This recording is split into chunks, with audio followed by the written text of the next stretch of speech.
Hello friends, मैं अंकित मिश्रा स्वागत करता हूं आपका अंकित क्रेजी ट्रिक पे। आज हम प्रॉफिट और लॉस के पार्ट 3 में जा रहे हैं, जिसमें हम कुछ जो हमारे थोड़े से जो बचे हुए पार्ट हैं हम वो भी देख लेते हैं।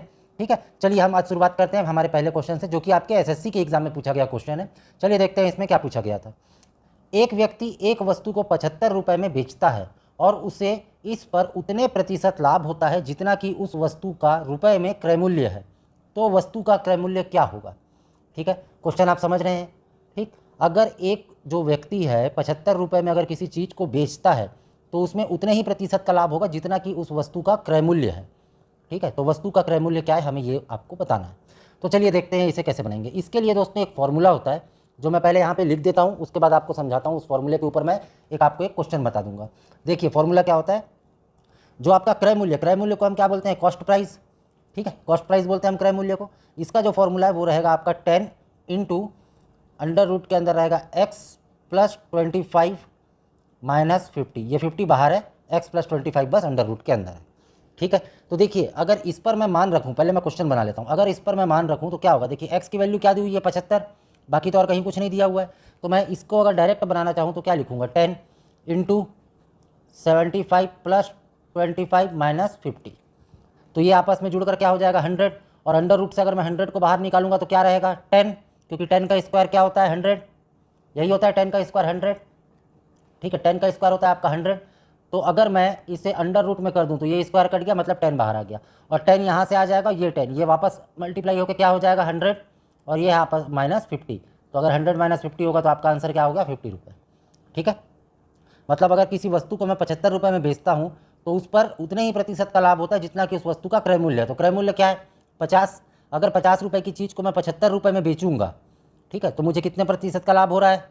50% का, है ना। तो देखिए ये आपका आंसर आ गया। अब देखिए ये जो मैंने फॉर्मूला लिखा हुआ है इसे क्वेश्चन में कैसे लिख सकते हैं मैं आपको वो बता देता हूँ। देखिए इस फॉर्मूले को क्वेश्चन में कैसे लिखेंगे आप नोट कर लीजिएगा।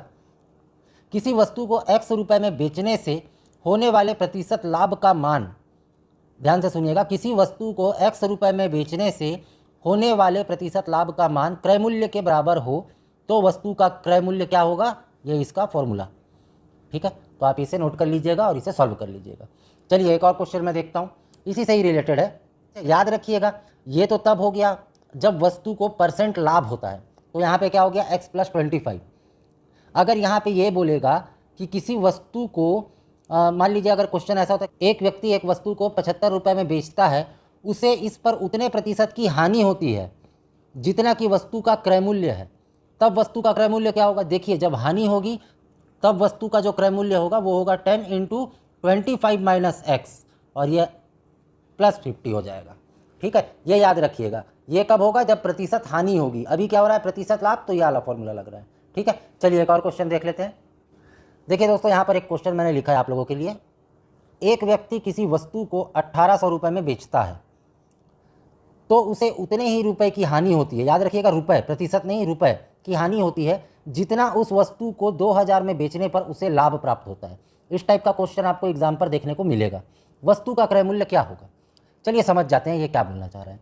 यहाँ पे बोल रहा है कि एक जो वस्तु है, यहाँ पे कोई वस्तु है, मान लीजिए एक कॉपी है, इसको अगर 1800 रुपये में मैं बेचता हूँ, ये इसकी सेलिंग प्राइस है।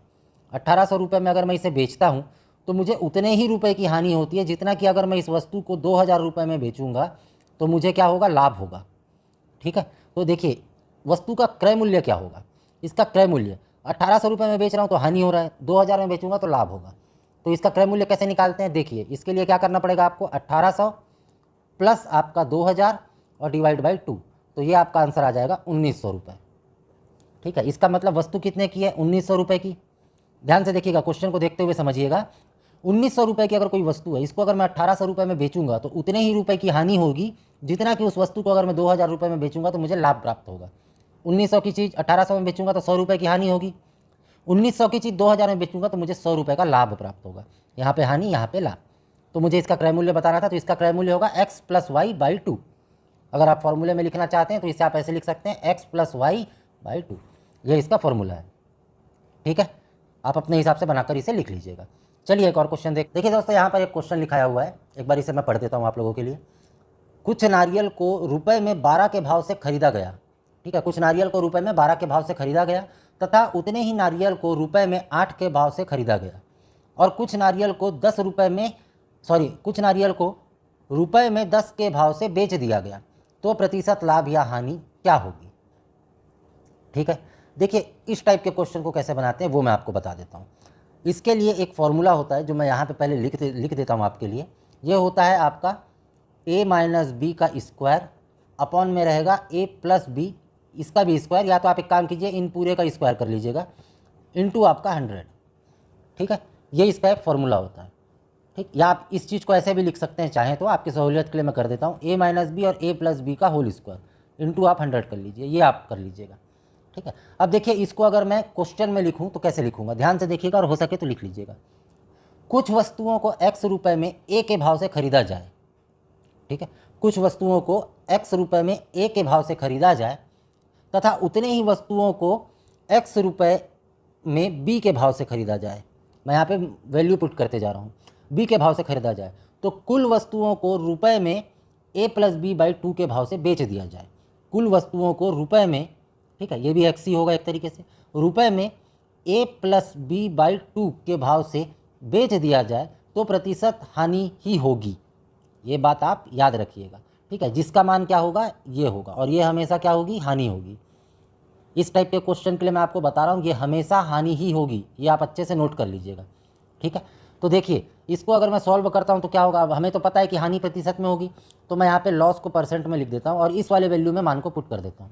तो ए क्या था हमारा, ए था हमारा 12 और बी क्या था हमारा 8 था। तो मैं यहाँ पे क्या करूँगा, 12 माइनस 8, नीचे क्या होगा 12 प्लस 8, और ये इन सब का क्या होगा स्क्वायर, और ये हो गया आपका 100।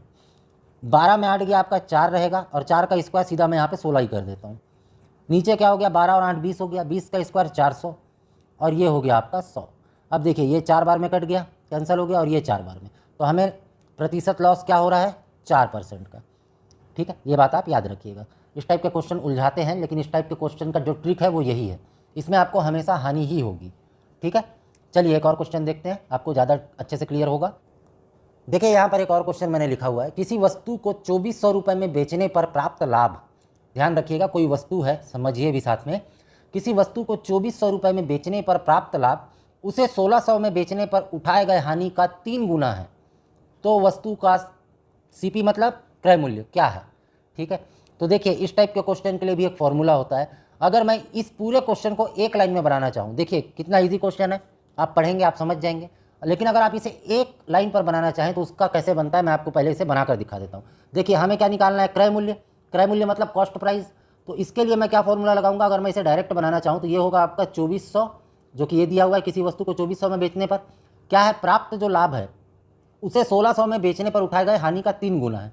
कितने में बेचने पर, 1600 में, उठाए गए हानि का कितना है, 3 गुना। कितने में बेचने पर, 1600, कितना है, 3 गुना। ठीक है, तो ये इसका एक लाइनर आंसर है। अगर मैं इसको सॉल्व करता हूँ तो देखिए ये तो यहीं पे सॉल्व हो जाएगा। ठीक है, 16 3 48, तो ये आपका 4800 हो गया, नीचे क्या हो गया 4, है ना। अगर मैं दोनों को कैंसिल करना चाहूँ तो दोनों कैंसिल हो जाएगा 4 से, ये हो जाएगा आपका 6 बार में, और ये हो जाएगा, ये आपका 4800 रहेगा, ये आपका हो जाएगा 1200 बार। अगर मैं दोनों को जोड़ूंगा तो ये हो जाएगा आपका 1800 रुपये। इसको अगर मैं जोड़ता हूँ तो ये 4 हो गया, 4 से 2400 600 बार में, और 4 से 4800 1200 बार में, और इन दोनों को अगर मैं जोड़ूंगा तो 4800 रुपये। तो क्रय मूल्य क्या आ गया, 4800 रुपये। लेकिन मैंने इसे बनाया कैसे, देखिए दोस्तों, इसका जो फॉर्मूला होता है वो होता है x plus n y upon n plus 1, और ये क्या है, कॉस्ट प्राइस, क्योंकि हमने कॉस्ट प्राइस ही निकालना है वस्तु का, है ना, क्रय मूल्य निकालना है। देखिए इसमें ये कैसे होता है, इस वाले जो फॉर्मूला है इसे मैं क्वेश्चन पे रख रहा हूँ, आप ध्यान से सुनिएगा और क्वेश्चन को भी ध्यान से देखिएगा। यदि किसी वस्तु को x रुपये में बेचने से प्राप्त लाभ, यदि किसी वस्तु को x रुपये में बेचने से प्राप्त लाभ उसे y रुपये में, ये y रुपये है, ठीक है, y रुपये में बेचने पर उठाए गए हानि का n गुना है। यहाँ पे क्या बोला था, 3 गुना, तिगुना, तिगुना मतलब 3 होता है, तो यहाँ पे n गुना है ना। तो वस्तु का क्रय मूल्य क्या होगा, तो वस्तु का क्रय मूल्य क्या होगा, ये होगा। तो इसके आप लंबा चौड़ा नहीं बनाना है आपको, ठीक है, इसे आपको शॉर्टकट तरीके से ही बनाना है। तो ये इसकी ट्रिक है। ठीक है, अगर वीडियो आपको अच्छी लग रही होगी तो प्लीज़ लाइक और सब्सक्राइब जरूर कीजिएगा और चैनल को ज़्यादा से ज़्यादा शेयर कीजिएगा। देखिए दोस्तों, यहाँ पर मैंने एक क्वेश्चन लिखा हुआ है, इसमें यह लिखा हुआ है कि एक व्यक्ति रुपए में 4 के भाव से सेब खरीदता है। इस टाइप का एक क्वेश्चन आज हमने देखा था, यह उसका दूसरा पैटर्न है। एक व्यक्ति रुपए में 4 के भाव से सेब खरीदता है, अब वह रुपए में किस भाव से उसे बेचे कि उसे 25% का लाभ प्राप्त हो। ठीक है, मतलब आप समझ गए क्वेश्चन क्या बोल रहा है, रुपए के भाव में 4 के भाव से कुछ खरीदा वो, ठीक है, और तो उसे मान लीजिए 10 रुपये में 4 केले खरीदा वो, अब उसे कितने में बेचे कि उसे 25% का लाभ प्राप्त हो। तो इसके लिए भी एक फॉर्मूला होता है, ठीक है, वो भी मैं आपको बताऊंगा। लेकिन अगर इस वाले क्वेश्चन को मैं एक लाइन में सॉल्व करना चाहूँ तो क्या होगा, जो हमने किया हुआ था जस्ट उसका उल्टा होगा। इसका जो फॉर्मूला बनेगा वो क्या बनेगा, वो पहले मैं आपको लिख देता हूँ यहाँ पे। देखिए यहाँ पे मैंने लिख दिया सेलिंग प्राइस, क्योंकि हमें देखिए क्या पूछा है, वह अब वह रुपए में किस भाव से उसे बेचे मतलब सेल करे, तो हमें विक्रय मूल्य बताना है उसे। तो विक्रय मूल्य का रेट क्या होगा, x into 100/100 plus minus y. अब देखिए आपको पता है ना प्लस कब लगेगा, प्लस तब लगेगा जब प्रॉफिट होगा, लाभ होगा। माइनस कब लगेगा, जब लॉस होगा। ठीक है, अभी क्या पूछ रहा है, लाभ के लिए पूछ रहा है। अगर लाभ के लिए पूछेगा तो हमें प्लस यूज़ करना है, अगर माइनस के लिए पूछेगा तो हमें माइनस हानि के लिए पूछेगा तो हमें माइनस यूज़ करना है। ठीक है, तो देखिए लाभ के लिए अगर पूछ रहा है, और इस वाले अगर मैं फॉर्मूले को क्वेश्चन का एक रूप दूं, आप लिख लीजिएगा, प्रति रुपए x वस्तु खरीदने पर y% लाभ या हानि हो तो विक्रय मूल्य की दर क्या होगी, डायरेक्ट ये। ठीक है, फिर से बोल रहा हूँ, समझ लीजिएगा, यदि रुपए में प्रति x वस्तु खरीदने पर y% लाभ या हानि हो तो विक्रय मूल्य क्या होगा। ठीक है, तो देखिए यहाँ पे x क्या हो रहा है, x आपका 4 होगा, मैं यहाँ 4 लिख लेता हूँ, इंटू ये तो सेम होगा आपका 100 और नीचे क्या होगा 100, लाभ है इसलिए प्लस, y मतलब प्रतिशत, ये आपका हो गया परसेंट। यहाँ पे क्या निकलेगा आपका SP। तो देखिए SP बराबर अब क्या हो जाएगा, ये तो इजी, आप इसे सॉल्व कर सकते हैं। ऊपर 100 हो जाएगा, नीचे आपका 125, 5 से ये कट जाएगा, ऊपर 20 बार में कटेगा और नीचे 25 बार में, और ये आपका हो गया 4। अगर आप अब इसे सॉल्व करेंगे तो आपका आंसर आ जाएगा 16/5। ठीक है, 16/5 क्या है, ये सेब पर रुपए। ठीक है, 16/5 सेब पर रुपए के अगर हिसाब से वो बेचेगा तो उसे क्या होगा, 25% का लाभ प्राप्त होगा। ठीक है, समझ गए आप। ये सेम आपके ऊपर वाले क्वेश्चन के जैसा ही है, बस इसमें थोड़ा सा एक चेंज है, वो मैं आपको बता देता हूँ। इसमें जो फॉर्मूला है वो उल्टा हो जाएगा। उल्टा मतलब जो नीचे जो चीज़ थी वो ऊपर आ जाएगी। जैसे ये क्या हो जाएगा, 100 प्लस माइनस y/100। ठीक है, इसमें भी हम क्या निकालेंगे, देखिए पहले हमने क्या निकाला था, विक्रय मूल्य निकाला था SP। अब हम क्या निकालेंगे, CP, मतलब अब हमें क्रय मूल्य निकालना है। तो क्रय मूल्य के लिए जस्ट इस फॉर्मूले को उल्टा कर दीजिएगा। देखिए यहाँ पे क्या बोल रहा है, एक दुकानदार रुपए में 5 के भाव से नींबू बेचा और उसे 20% का लाभ प्राप्त हुआ। वह रुपए में किस भाव से नींबू खरीदा था मतलब कॉस्ट प्राइस पूछ रहा है। ठीक है, तो जस्ट इस क्वेश्चन को अगर मैं उल्टा कर दूं इस फॉर्मूले को, तो आपका कॉस्ट प्राइस निकल जाएगा। देखिए x बराबर 5 है यहाँ पे, देखिए है ना, और y बराबर आपका 20 है, लेकिन लाभ प्राप्त हुआ तो यहाँ पे भी क्या होगा, प्लस आएगा। ये हो गया आपका 20 और नीचे आपका 100, ये आपका मल्टीप्लाई। अब अगर आप इसे सॉल्व करेंगे तो क्या हो जाएगा, देखिए ऊपर आपका 120, नीचे आपका 100, ये आपका कट गया, ये आपका 2 बार में, और ऊपर 6, मतलब 6 नींबू उसने क्या किया था, 6 नींबू पर रुपए के हिसाब से खरीदा था। ठीक है, समझ गए आप क्या करना है। अगर SP पूछेगा तो ये नीचे आ जाएगा, विक्रय मूल्य अगर पूछेगा तो, अगर क्रय मूल्य बोलेगा तो ये ऊपर चले जाएगा। बाकी प्लस और माइनस दोनों में सेम है, ये प्रॉफिट के लिए, ये लॉस के लिए। ठीक है, चलिए एक और क्वेश्चन देख लेते हैं, आखिरी क्वेश्चन। 1 रुपये में 20 की दर से बटन बेचने पर एक व्यक्ति को 4% हानि होती है। 20% लाभ कमाने के लिए 1 रुपये में कितने की दर से इन्हें बेचा जाना चाहिए, मतलब बटन को बेचा जाना चाहिए। ठीक है, क्या बोल रहा है, 1 रुपये में उसने क्या किया, 1 रुपये में उसने 20 बटन बेचे, 20 की दर से बटन बेचे। ठीक है, 4% की क्या हुई, इसमें हानि हो गई उसको। तो 20% का लाभ कमाने के लिए, ये प्रतिशत है, ठीक है, लाभ कमाने के लिए वो बोल रहा है कि 1 रुपये में कितने की दर से बटन को उसे बेचना चाहिए, है ना। तो देखिए क्या होगा, है ना। तो देखिए अगर मैं इसे सॉल्व करूं तो क्या होगा, इस वाले फॉर्मूले का मैं क्वेश्चन का एक रूप देता हूं। देखिएगा, प्रति रुपए x वस्तु बेचने पर y% लाभ या हानि हो, लाभ होगा तो प्लस, हानि होगी तो माइनस, इसलिए मैं बोल रहा हूँ प्रति रुपए x वस्तु बेचने पर y% लाभ या हानि हो तो z% लाभ के लिए विक्रय मूल्य की दर क्या होगी। लाभ है इसलिए सिर्फ प्लस रख दिया है मैंने। ठीक है, तो देखिए z% लाभ के लिए विक्रय मूल्य की दर क्या होगी, तो SP बराबर क्या हो जाएगा, चलिए रख देते हैं मान, ये हो गया आपका 20, ये हो गया आपका 10 माइनस 4, नीचे हो गया आपका 10 माइनस 20 प्लस 20, क्योंकि ये लाभ है। ठीक है, ये माइनस इसलिए क्योंकि ये हानि हो रही है। अगर आप इसे सॉल्व करेंगे तो देखिए ये हो गया आपका 96 और नीचे हो गया आपका 120, ये आपका गया 6 बार में।